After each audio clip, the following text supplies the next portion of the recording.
साहिर लुधियानवी ने एक जमाने में बहुत बड़ी जंग लड़ी थी सिने राइटर्स या फिल्म राइटर्स के लिए। ये लड़ाई किस बात पे थी और इस लड़ाई का अंजाम क्या हुआ, ये मैं आपको इस वीडियो में बताऊंगा। मैं हूं Rahul, this is 70mm with Rahul. Sahir Ludhianvi Urdu poetry और हिंदी फिल्म गीतकारों में एक बहुत बड़ा नाम है, लेकिन एक जमाना था जब साहिर साहब इतने बड़े नहीं थे। हिंदी फिल्म इंडस्ट्री में नए नए आए थे, 1940s की बात है और सफलता पाते पाते 1950s हो गया। पहली बार जब साहिर साहब की कलम को नोटिस किया गया वो थी फिल्म नौजवान, स्टारिंग नलिनी जयवंत और प्रेमनाथ। लेकिन मैं इस वक्त आपका ध्यान खींचना चाहता हूं एक ऐसी फिल्म की तरफ जिसके डायरेक्टर थे गुरुदत्त और लीड एक्टर थे देव आनंद। ये रही वो फिल्म बाजी। मैं चाहता हूं आप इस फिल्म का पोस्टर देखें। पोस्टर के नीचे सबका नाम है, एसडी बर्मन का भी नाम है, लेकिन साहिर लुधियानवी का नाम नहीं है। और साहिर लुधियानवी को इसी बात से प्रॉब्लम थी कि क्यों सौतेला व्यवहार किया जाता है लेखकों के साथ, सिने राइटर्स के साथ।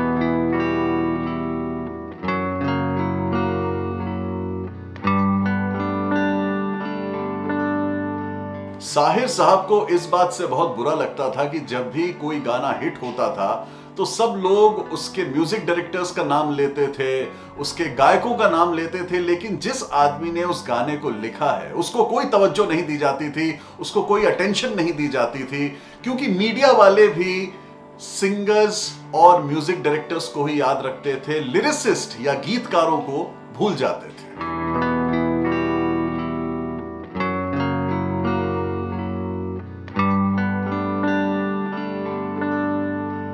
ये वो जमाना था जब मीडिया एंटरटेनमेंट के नाम पे सबसे बड़ा सोर्स था रेडियो, जिसे कुछ लोग ट्रांजिस्टर कहते थे उस जमाने में। साहिर साहब एक बार अपनी शिकायत लेकर रेडियो के दफ्तर तक भी पहुंच गए थे।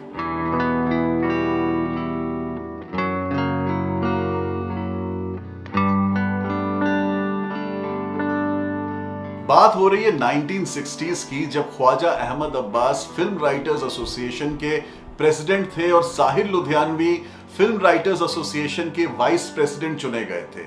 इस एसोसिएशन के ज्यादातर मेंबर्स पोएट्स थे, शायर थे, वो लोग जो आज एक बहुत बड़ा नाम रखते थे, उस वक्त स्ट्रगल कर रहे थे नाम बनाने के लिए हिंदी फिल्म इंडस्ट्री में भी और मीडिया हाउसेस में भी।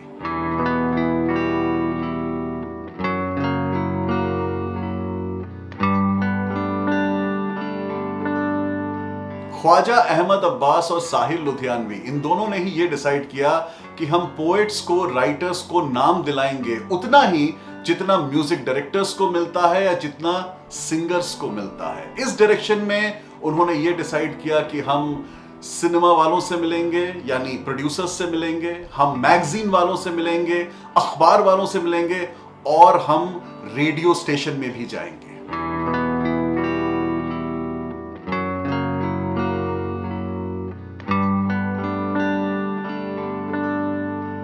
अपने मिशन की पूर्ति के लिए ख्वाजा अहमद अब्बास और साहिर लुधियानवी ने बॉम्बे से दिल्ली का सफर तय किया, जहां वो ऑल इंडिया रेडियो के हेडक्वार्टर्स गए और मिले डायरेक्टर जनरल से, the top boss of radio, the decision maker से।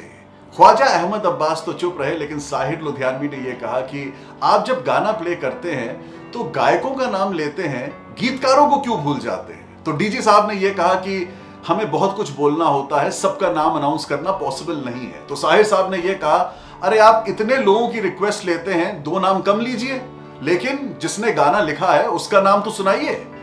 यह बहस काफी देर हुई। फाइनली डायरेक्टर जनरल माने कि अब जब भी हम गाना प्ले करेंगे तो गायकों के साथ, म्यूजिक डायरेक्टर्स के साथ, गीतकारों को भी याद करेंगे।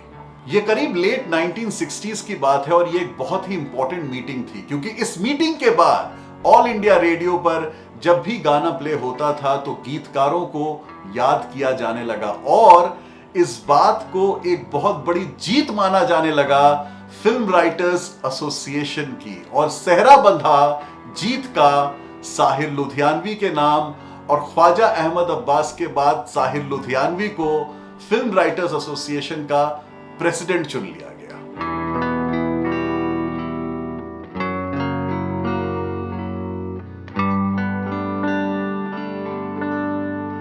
अगर आप पुरानी फिल्मों के शौकीन हैं तो हमारे चैनल को जरूर सब्सक्राइब कीजिए। देवानंद का मैंने इस वीडियो में जिक्र किया, उन पर यह वीडियो देखना मत भूलिएगा। Take care, keep smiling, Tata.